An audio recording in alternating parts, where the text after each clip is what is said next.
में क्या होता है, जब इंडेक्सिंग हम लोग करते हैं, इंडेक्सिंग का मतलब ये होता है कि आपके द्वारा जो सर्च किया गया डॉक्यूमेंट है वो कितनी बार सर्च हुआ है।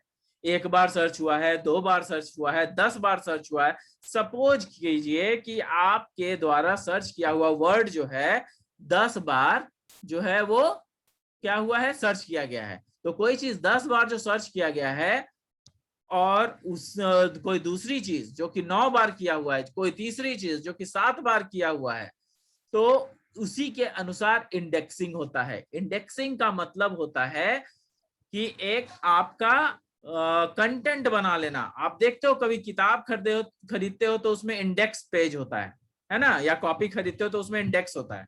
उसमें क्या करते हैं हम लोग, उसमें हम लोग राइट डाउन करते हैं कि अच्छा इस पेज में इतनी चीजें हैं, यहां से यहां तक इस पेज में ये चीजें हैं, वे ऐसे है वैसे है, राइट। तो ये जो पेज है उसमें हम लोग उसको हम लोग इंडेक्सिंग कर लेते हैं कि अच्छा नंबर 1 पेज पर ये चीज है, नंबर 2 पेज पर ये चीज है, नंबर 3 पेज पर इसको हमको रखना है। इसी को इंडेक्सिंग कहते हैं। तो जितनी ज्यादा सर्चेस होती हैं और जिसका प्रायोरिटी हाई होता है वो इंडेक्सिंग में सबसे ऊपर चला जाता है। बात समझ में आई? वो इंडेक्सिंग में सबसे ऊपर चला जाता है। जैसे यहां पर देखिएगा कि जो है it means to line up और to keep the searches in priority. यहाँ पे क्या है, it means to line up और to keep the searches in priority. मतलब जो जो जो जिस तरीके का आप सर्चेस करना चाह रहे हैं वो सारे सर्चेस जो हैं यहाँ से हटाए जाते हैं। जो सर्चेस हैं उसको आपको एक्सट्रैक्ट किया जाता है। उसके हिसाब से मान लिया कि 10 साइट खोजा आपने पीएम मोदी के बारे में, तो कौन सा साइट सबसे अच्छा दे रहा है, सबसे अच्छा कौन सा साइट सब दिया है, उस चीज को सही से करने के लिए जो है उसको इंडेक्सिंग किया जाता है कि अच्छा जो सबसे साइट अच्छे से इंफॉर्मेशन दे रहा है उसकी हाई प्रायोरिटी है, उसको सबसे पहले दिखाएगा वो, है ना। उसके बाद दूसरे को दिखाएगा, उसके बाद तीसरे को दिखाएगा। बात समझ में आ रही है? यस सर, इसका मतलब यही हुआ कि यस जो सर। सबसे ज्यादा विजिटेड वेबसाइट है वही सबसे ऊपर आएगा। बिल्कुल बिल्कुल, वही सबसे ऊपर आएगा। और ये मैंने क्लास में भी बताया है आप लोगों को, जो लोग क्लास किए होंगे ऑफलाइन में उसमें भी हमने बताया है ये चीज, ठीक है। और उसके बाद देखिए ना यहाँ पे मैंने लिखा भी है, it means to line up और to keep the searches in priority. Here a counter is there in programming of search engine which counts and keeps the searches on the basis of hits। जितना बार भी उसमें hit किया जाएगा, जितना बार उसको देखा जाएगा, जितना बार उस चीज को सर्च किया जाएगा, तब उसको उसका इंडेक्सिंग हाई हो जाएगा, उसका प्रायोरिटी हाई हो जाएगा। And indexing is done on the basis of on priority basis, ठीक है। वहीं पर नेक्स्ट है सर्चिंग। तो सर्चिंग क्या होता है, looking for the actual and most frequent searches. कितना ज्यादा सर्चिंग किया गया है। बात समझ में आई? बस इतना ही है, इससे ज्यादा है ही नहीं कुछ। इसके बाद डिजिटल। सर वेब ब्राउजर और सर्च इंजन में अंतर क्या हो जाता है सर?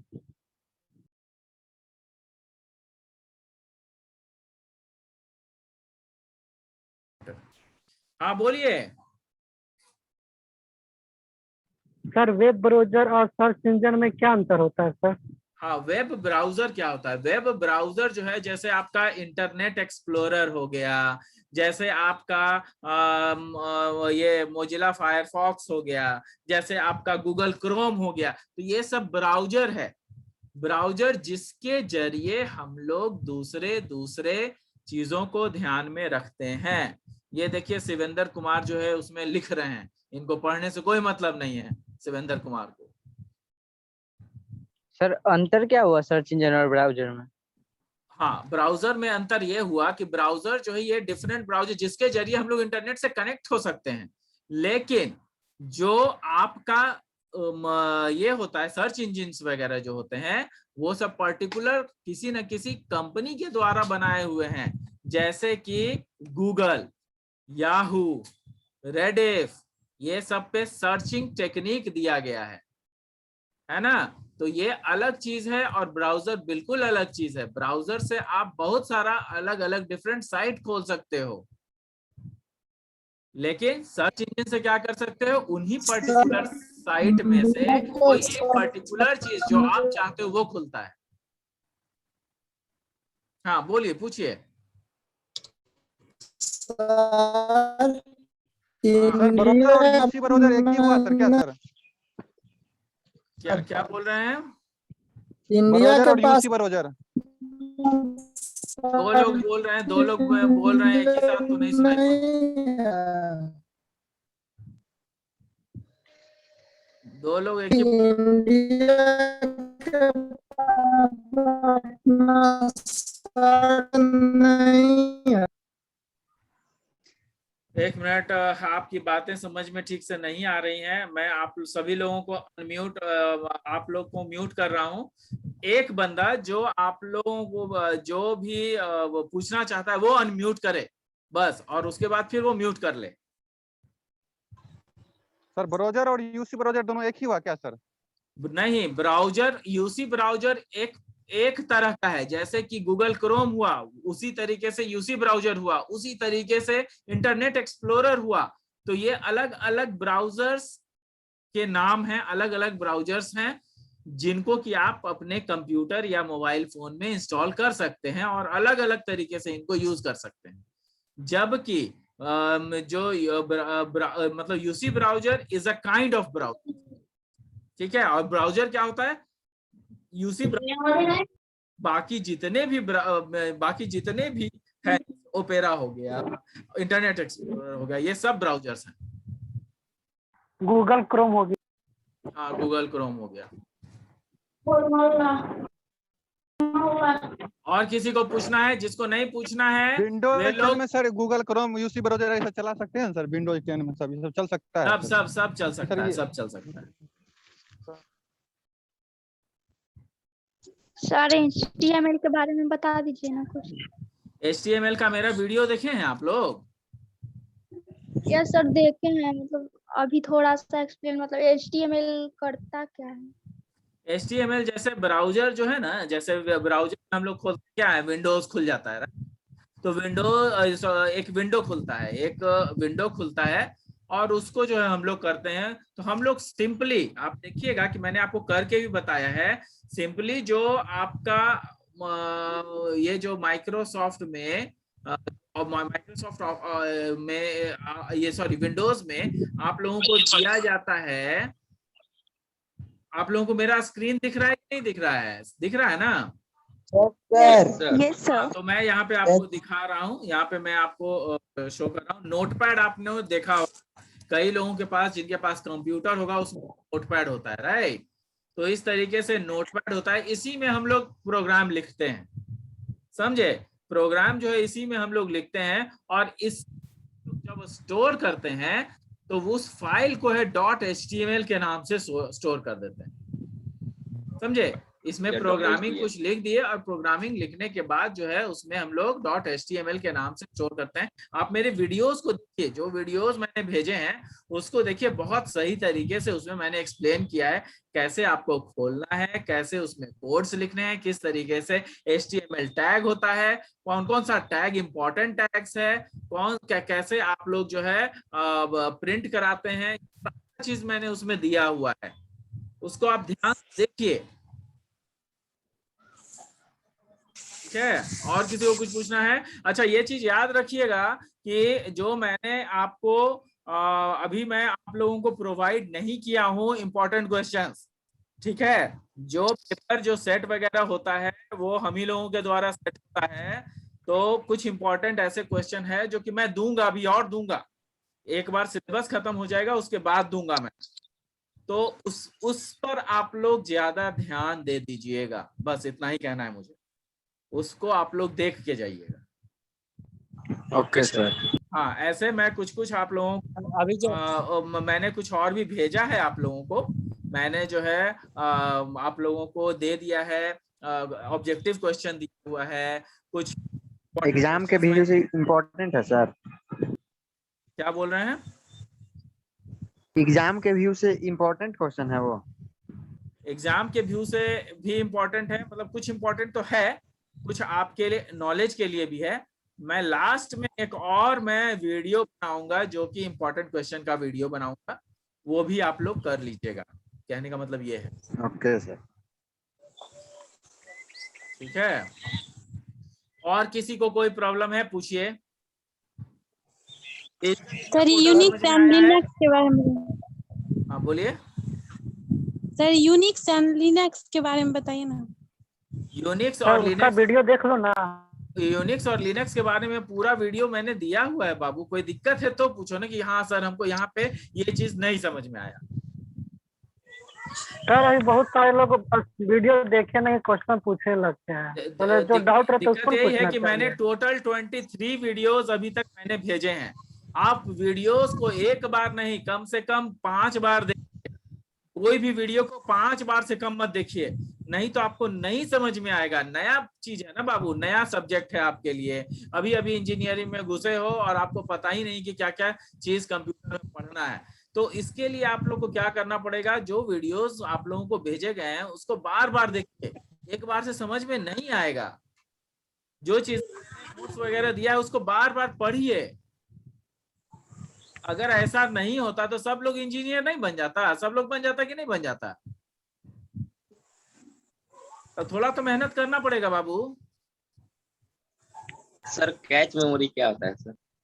कैच मेमोरी वैसे मेमोरी को कहे जाते हैं जो मेमोरी में आपका जो है स्टोरेज होता है, पर्टिकुलर स्टोरेज, छोटा सा स्टोरेज होता है, उसको कैच मेमोरी कहते हैं। कहने का मतलब ये है कि आपके मोबाइल में भी वो होता है, आपके कंप्यूटर में भी होता है। और ये मेमोरी ऐसे मेमोरी होते हैं जिसमें कि हम लोग केवल मतलब जैसे कि अगर कोई काम हमें करना हुआ तो वो थोड़ा सा, थोड़े देर के लिए अपने अंदर स्टोर करता है और उसके बाद वो ट्रांसफर कर देता है मेमोरी को।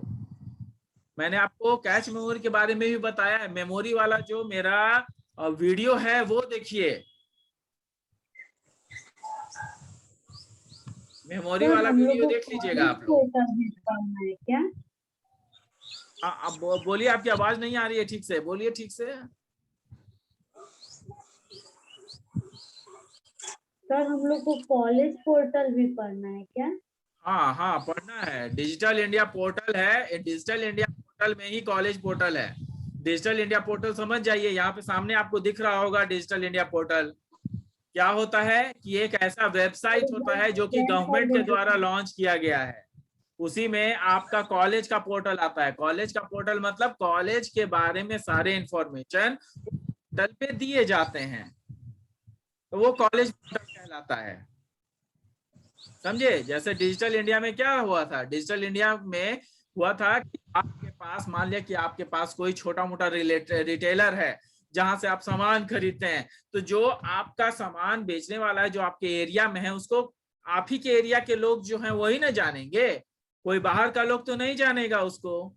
लेकिन उसी को में थोड़ा सा अगर दिमाग लगाएगा बंदा तो उसको क्या करेगा, अपना दुकान का एक बढ़िया सा फोटो वोटो ले करके और उसके बाद इंटरनेट पर एक छोटा सा वेबसाइट बना करके और डाल देगा, जहां से आप ऑर्डर भी बुक कर सकते हो, जहां से आप सामान को परचेज कर दो। तो क्या होगा कि एक छोटा सा दुकान जो है वो बहुत बड़ा और वृहद बन जाएगा। वो जो भी चीज मंगवाना चाहता है वो ऑर्डर करेगा और वो बंदा उसको डिलीवर करवा देगा। ये बहुत बड़ी बात है ना, छोटा सा दुकान जो है बहुत बड़े प्लेटफॉर्म पे आ जाएगा। तो इसी को डिजिटल इंडिया पोर्टल बोलते हैं। सर फ्लिपकार्ट को डिजिटल इंडिया पोर्टल बोल सकते हैं? हाँ बिल्कुल बिल्कुल बोल सकते हैं। डिजिटल इंडिया पोर्टल बेसिकली जो है गवर्नमेंट साइट्स को बोलते हैं। तो गवर्नमेंट ने क्या किया ना कि अपना एक साइट बनाया जिसमें कि जितने भी रिटेलर्स वगैरह हैं वो लोग जो है अपना सारा इंफॉर्मेशन उसमें दे देते हैं। तो ये गवर्नमेंट की साइट हो गई। वहीं पे प्राइवेटली जो है फ्लिपकार्ट हो गया, अमेजन हो गया, ये सब प्राइवेटली हैं। तो ये डिजिटल इंडिया पोर्टल के नाम से नहीं जाने जाएंगे, ये लोग प्राइवेट साइट्स के नाम से जाने जाएंगे, प्राइवेट पोर्टल के नाम से जाने जाएंगे। ये हो गया digital delivery of services, e commerce के। हाँ वो ई कॉमर्स के लिए होता है। सर आईटी सिस्टम का ऑब्जेक्टिव कहाँ पर डाला हुआ है सर? लक्ष्य के ऐप पे डाला हुआ है हमने। मुझे तो उन लोगों ने कहा कि मैंने दे दिया है लक्ष्य के ऐप पर। सर नहीं है सर, और वीडियोस भी हम लोग सर शो नहीं कर रहा है। शो नहीं कर रहा है, ठीक है, मैं उन लोगों को फिर से बोल देता हूँ, वो लोग डाल देंगे। मैंने काफी पहले भेजा हुआ है, आज नहीं, मैंने बहुत पहले। ये जो नोट्स वगैरह जो है ना, ये सब के साथ ही मैंने भेजा था उसको भी। ये नोट्स मिला है आपको? हाँ ये तो है सर। हाँ तो ये है ना, तो इसी के साथ ही मैंने उसको भी, इसके साथ ही मैंने उसको भी भेजा है। लेकिन अब उन लोगों ने वो नहीं है तो हम नहीं कुछ कर सकते। हम बोल देंगे एक बार हम उन लोगों को बोल देंगे कि भाई डाल दीजिए। ठीक है, आज मैं डलवाता हूँ, आज मैं फोन करता हूँ, डलवा देता हूँ। Okay sir, thank you. ठीक है, आप लोगों को कोई भी दिक्कत हो, मेरा फोन नंबर है, सबके पास मेरा फोन नंबर है ना? Yes sir. यस ना, उस पे आप लोग मैसेज कीजिएगा, हम रिप्लाई करते हैं। हो सकता है हमको टाइम लगे, क्योंकि मैसेज जो है वो आप ही के सेमेस्टर, फर्स्ट सेमेस्टर से तो आता नहीं है। First semester, third semester, fifth semester, fourth semester, six semester, सब से मैसेजेस आते रहते हैं। तो दिन भर में मुझे 200-250 मैसेज केवल क्वेश्चंस के आते रहते हैं। तो मैं दिन भर में रिप्लाई करता ही रहता हूं। हो सकता है कि आप लोगों को आज नहीं कल रिप्लाई जाए, परसों जाए, लेकिन आपको रिप्लाई जाएगा। ठीक है, अगर नहीं जाता है तो you can always call me up. आप लोग फोन करके भी पूछ सकते हैं मुझसे। मेरा नंबर, फोन नंबर आपके पास है, व्हाट्सएप नंबर भी है और कॉलिंग नंबर भी है। नहीं है लिख लीजिए 7991113885। सर एक बार फिर से 7991113885। ठीक है, और मेरा जो है सारा वीडियो जो मैंने आपको कहा है वो सौरभ दी कंप्यूटर गुरु पे भी मिल जाएगा आप लोगों का। आप लोगों ने देखा सौरभ दी कंप्यूटर गुरु, मेरा सारा वीडियो अवेलेबल है। अगर आप लोगों को वहां से दिक्कत होती है देखने में, ऐप में थोड़ा सा जो है प्रॉब्लम हो सकता है, क्योंकि ऐप जो है जो जितना भी हम भेजते हैं वीडियो उसको सिंक्रोनाइज कर देता है, थोड़ा छोटा कर देता है। तो उसके कारण भी थोड़ी सी चीजें दिखने में दिक्कतें होती है। लेकिन सौरभ द कंप्यूटर गुरु मेरा चैनल है, उसमें जाइए, उसमें देख सकते हैं कि आपके लायक सारा वीडियो दिया हुआ है उसमें। ठीक है, यूट्यूब है सर, देखिए 23 तक पूरा वीडियो उसमें दिया हुआ है, Saurabh the computer Guru. Sir YouTube पर, यूट्यूब पे यस सर। उसमें सारा वीडियो दिया हुआ है। उसको मैं जो है कुछ वीडियो, सारा वीडियोस डाला ही हुआ है, उसको आप खोजिए, देखिए, उसमें आपको मिल जाएगा। ठीक है ना? सर अब ओवर हो जाएगा सर, कट जाएगा तो सर फिर से लीजिए। क्या ओवर हो जाएगा मतलब? सर 40 मिनट का है ना जूम पे फिर होता 40 है। मिनट अब होने वाला है। तो अब इसके बाद जो हम लोग ज्वाइन नहीं करेंगे, अब इसके बाद हम लोग फिर जो है नेक्स्ट आप लोग जब भी बोलिए तो उस दिन कर लेंगे। नेक्स्ट संडे को रखें या फिर सैटरडे तक कुछ पढ़ लीजिए आप लोग, उसके बाद फिर हम डाउट क्लास रखते हैं। Yes sir. Sir Google Meet पे लिया करें क्लास। क्या बोल रहे हैं? गूगल मीट पे लिया करें सर क्लास। गूगल मीट और यस सर, हम लोग डेली क्लास ले रहे हैं ना बाबू, हम लोग को सब पता है। गूगल मीट पे और दिक्कत होती है। ठीक है, माइक्रोसॉफ्ट टीम पे भी कोशिश किया था हमने, उस पे भी दिक्कत होती है। तो ये सर हम लोग तो प्लेटफॉर्म है, इसमें आप वो इसको जो है आप लोग इंस्टॉल करके रखिए, इसी पे लूंगा मैं क्लासेस। Okay sir. ठीक है, और कुछ अगर पूछना है तो आप लोग मैसेज कर सकते हैं। और सैटरडे या संडे को मैं फिर से आप लोग का, सैटरडे को नहीं, संडे को बेसिकली मैं रख सकता हूँ क्लास। अगर बीच में आपको जरूरत है तो बता दीजिए, मैं फिर बीच में डाउट क्लास रख दूंगा। नहीं सर, संडे टू संडे है ना, हर एक संडे को, सुन लीजिए, हर एक संडे को मैं 5 बजे के आसपास में रखूंगा डाउट क्लास। हाँ सर, यही टाइम ठीक रहेगा। ठीक है, अभी देखिए 20-25 पार्टिसिपेंट हैं तो दिक्कत नहीं होती है। यही होता क्या है कि 60-70 पार्टिसिपेंट हो जाते हैं ना, तो दिक्कत होती है। बस यही बात है। तो धीरे धीरे करके सारे डाउट मैं क्लियर कर दूंगा, ठीक है। और बाकी के वीडियोस भी जाएंगे धीरे धीरे, मैं चौथा पांचवा सारा वीडियोस। अच्छा एक चीज और, आप लोगों में से कई एक लोगों का शिकायत ये है कि बोर्ड पर नहीं पढ़ाते। भैया बोर्ड पर हम कैसे बताएंगे सारा चीज जो है आपका। अब जो है अब HTML की प्रोग्रामिंग में बोर्ड पे कैसे बताऊंगा, बताओ तुम्हें। प्रोग्रामिंग बोर्ड पर। और हमेशा आप देखिएगा कि जितना भी 15 के बाद जितने भी लेक्चर हैं वो सारे के सारे लेक्चर जो हैं वो आपको ये वाले हैं, मतलब प्रैक्टिकल वाले ज्यादा। तो विदाउट कंप्यूटर वो पॉसिबल नहीं होगा। आप कंप्यूटर की पढ़ाई कीजिएगा और कहिएगा कि हम ना बोर्ड पे पढ़ेंगे, कैसे पढ़ाएगा आदमी कोई, है कि नहीं। इसीलिए मैं कोशिश करता हूं कि आप लोगों को नोट्स भी मिल जाए, हैंड रिटन नोट्स भी मिल जाए। वो सब कुछ जो है जो मैं प्रोवाइड करा सकता हूँ वो सब कुछ मैं कराने की कोशिश करता हूँ। Yes sir. तो और भी कुछ पूछना है कि मैं बंद करूं अब? सर ग्रुप पे नहीं भेजिएगा थी सर ऑब्जेक्टिव, वो बोले थे ऑब्जेक्टिव वाला नोट। तो अभी हम पहले बात कर लेते हैं कि ये लोग क्यों नहीं डाला है। आखिर हम भेजते हैं यहाँ पे तो डालने के लिए टेक्निकल टीम का काम है ना जी डालना। Yes sir. तो हम उसको डलवा देते हैं वहीं पे, तो सब लोगों को मिल जाएगा। ऐसे ग्रुप तो 6-7 गो ग्रुप बना हुआ है। अब किस में भेजना है किस में नहीं भेजना है, क्या करना है, कैसे। सर हम तो आपको कॉल ही करके क्वेश्चन पूछ लेते हैं। नहीं आप लोग जिसका बहुत लोग हैं जो कॉल करके भी क्वेश्चन पूछते हैं, तो उसको ध्यान रखिएगा कि कर सकते हैं आप लोग कॉल। और ध्यान रखिएगा कि सुबह में कॉल ना करें। सुबह में मतलब होता क्या है कि मैं 7 बजे से क्लासेस लेना शुरू करता हूँ, तो 7 बजे से लेकर के और शाम के 2-3 बजे तक एकदम बिल्कुल मैं बिजी रहता हूँ क्लासेस में। उसके बाद कॉलेज में बिजी रहता हूँ। तो 5 बजे के बाद 5 तो मैं फ्री रहता हूँ।